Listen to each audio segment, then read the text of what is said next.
Some of the gaslighting we are seeing from the left is shameful. Some of the ugly tactics. We just played you a little bit of it there from Dan Andrews and Noel Pearson. And what Noel Pearson said, and it was only extraordinarily offensive to the Jewish community. And to Julie and Lisa. To Julie and Lisa, but just to, thinking people everywhere.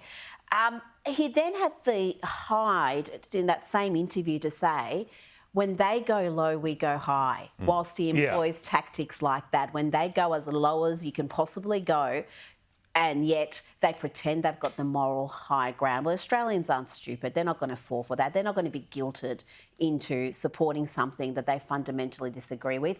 I disagree with you too about praising the Liberal Party here. I think their opposition is very confused. They're talking about a regional voice. No, we don't want this because we don't want Australians to be separated on the basis of their race. We don't want to enshrine racial politics into the Constitution, whether it's a Canberra voice or a regional voice. We already have hundreds of Indigenous advisory bodies. We are already listening to the Indigenous community. So this entire sort of alternative they're putting up let me just pull you up there, because unless I've misunderstood this, they're not talking about these regional voices being enshrined in the Constitution. No, but they're still talking about a regional as an alternative. It's that linkage of, have whatever other bureaucracies you want. They're saying, let's have some more bureaucracies out in remote. Do we want more bureaucracy in this space? No, that's another issue. But that's not a constitutional alteration. What they've done is they've broken the nexus, the linkage between this, whatever it is, symbolic, bureaucratic thing, whatever it is, and being in the Constitution. So a bureaucracy, spending taxpayers' money, and the Constitution. They've broken that. They've slammed that into... That's the critical thing that they have done. True, but just talking about this soft no, the fact that it's not an emphatic no, I think... It is an emphatic no, and if you heard Peter Dutton, he was saying... Susan Ley. Who cares about Susan Ley?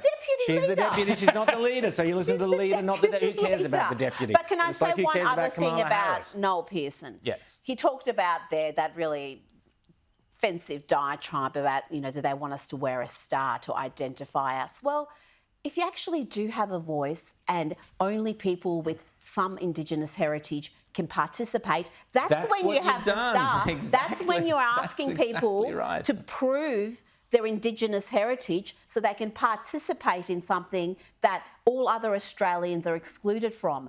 Right now, 100%. We're all one. We're all equal. We're all entitled to one vote. That is the democratic process, not enshrining racial privilege into the Constitution, but not only where if you can prove who your ancestors were, you get an additional vote, you get an additional say. Since when has that been a sign of equality? I mean, am I living in some sort of parallel universe to these bloody people? Because I am getting so sick of having lies presented as the truth, and if you question those lies, they call you racist. You're a racist, exactly. James? Oh, well, I was just going to say that what this is really doing is, putting in the Constitution the left's program, which has been around for decades now, which has been to undermine the legitimacy of Australia. And I tell you what, as a migrant here, as someone who became a citizen 15 or so years ago, the idea that now suddenly my citizenship is conditional on how long my tenure has been in this country, I find that, frankly, really offensive. And I think that migrant communities out there who are going to come out here and say, whoa, hang on a second, I thought this was one rule for all. And I'll tell you what, there are going to be people from some countries that have gone much further down this path, like Malaysia, where there's going to be a big kick up about it. You know what? If the Liberals had any political acumen, they would have come out with an emphatic no well before the Aston by-election. Because they could have actually gone to the by-election with at least one policy where they're different to the coalition, and they could have fought on it. And there's a big migrant community in Aston. And yet with the migrant community, they don't suffer from this destructive white guilt that a lot of Australians seem to be afflicted with. I can tell you, I'm a migrant to this country. I'm a refugee to this country. I was given chance at a new life here. So I'm eternally grateful to this country, and I do not want to see it turned into some sort of a backwater where your heritage determines your rights. That is the sort of tyranny that most people flee from. And this country is just, I really do worry about some of the rhetoric that we are seeing. It's still early. We're still months away from this vote.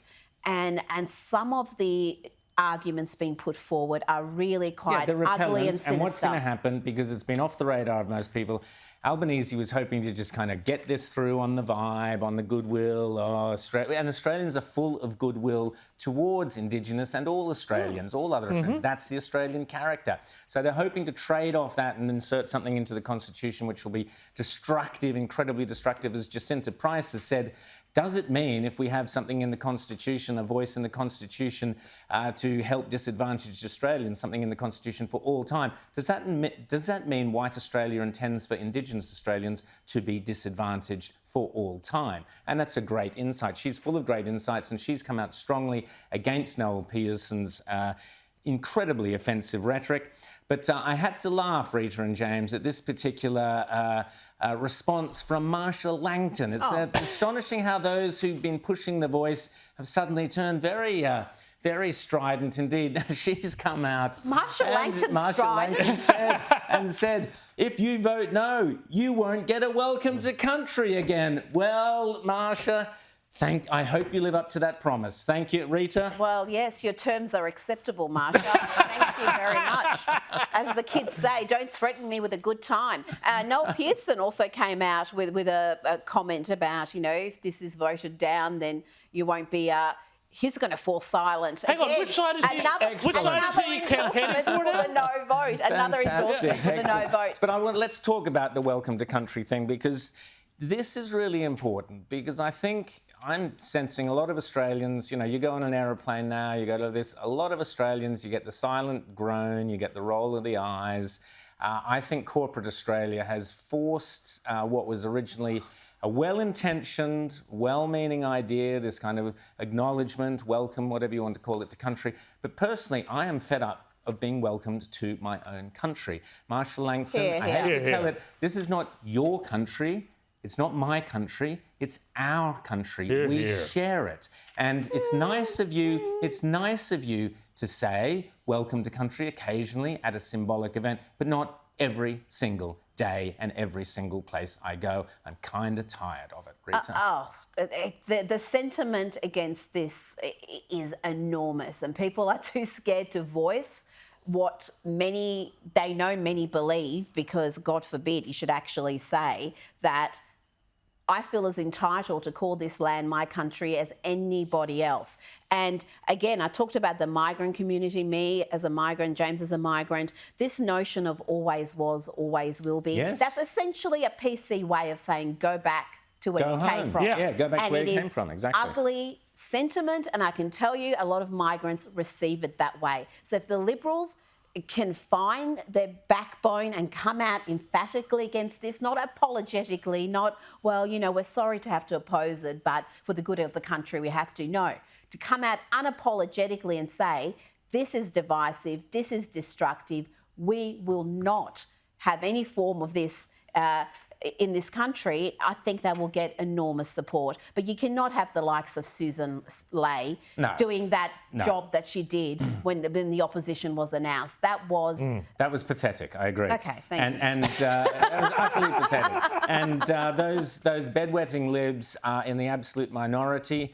I have to say, I'm going to say it, I'm going to congratulate Julian Leeser, because he's been dedicated and passionate about this topic and put in more work probably than anyone else in Australia.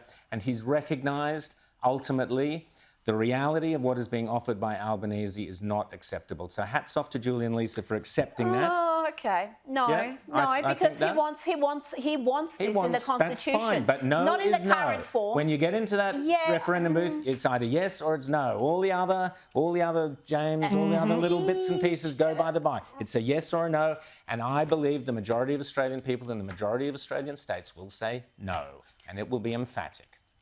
Well, what we're going to see very shortly, and there's already been signs of it, we are going to see a PR campaign like you have never seen before. The same-sex marriage plebiscite will have nothing on this. We already know the AFL, NRL, all the sporting codes are going to back the Yes campaign. Today on the front page of the papers is that there's going to be a push to get every Indigenous athlete to back this, from Kathy Freeman to Adam Goods to Ash Barty. We don't know yet. And this is going to backfire. All I can do is you're silly if you do. Rita, this is going to backfire. This will be just like the Republic, where all the lovies, all the bien-pensants thought that this thing was going to go through, and it didn't, because people saw through this as, a constitutional change that they didn't want. It is changing the Constitution. That point needs to be hammered over and over again. And when you talk about the arguments, and the first principles, that is what Peter Dutton and the opposition and everybody who is opposed to this needs to keep hitting: constitutional change. And that's what this is about. And that's a no, and that will be a no from the people of Australia.